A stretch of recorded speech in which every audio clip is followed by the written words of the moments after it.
150 គីឡូម៉ែត្រចូលលដ្ឋានតាំងពីបុរាណបានកំណត់ព្រំ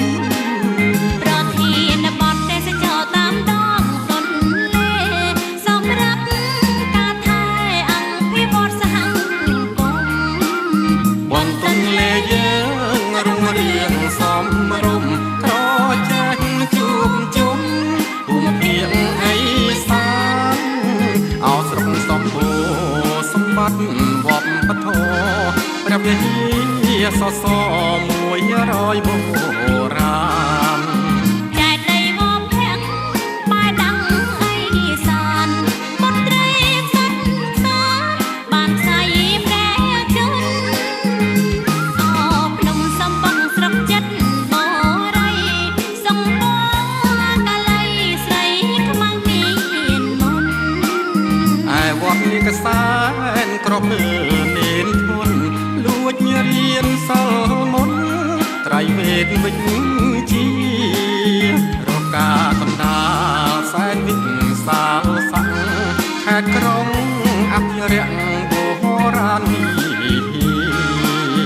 កោះព្រហ្មចារីកោះใหญ่បាទ្វារកោះសាងសុគាធម្មជាតិទេសចរ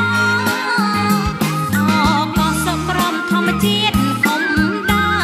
ឆ្នេរខ្សាច់រកាកណ្ដាលសាយល្អរីព្រែកជ្រៃមាំង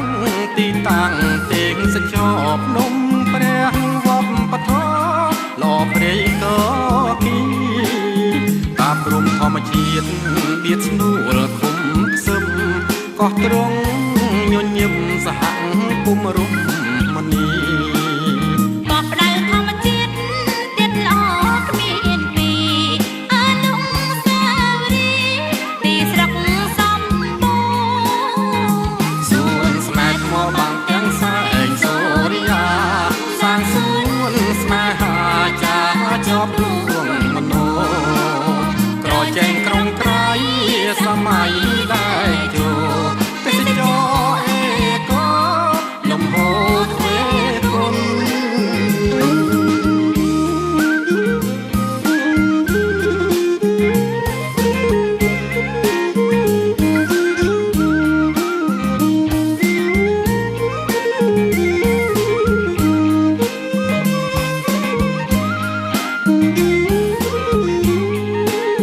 រកាកណ្ដាលសែនវិសាលស័ក្តិខេត្តក្រុង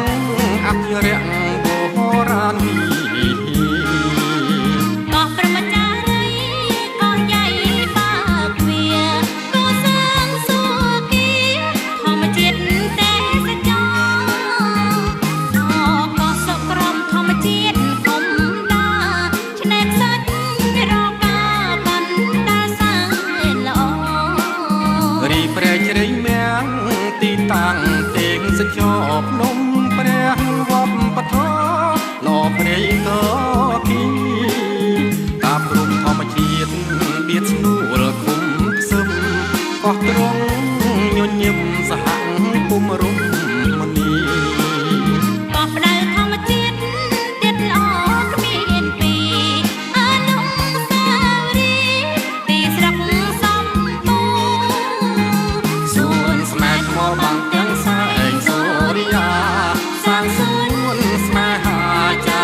ជាប់លួងមនោក្រចែងក្រុងក្រៃសម័យដែលចូលទេសចរអេកូលំហូរទ្វេគុណ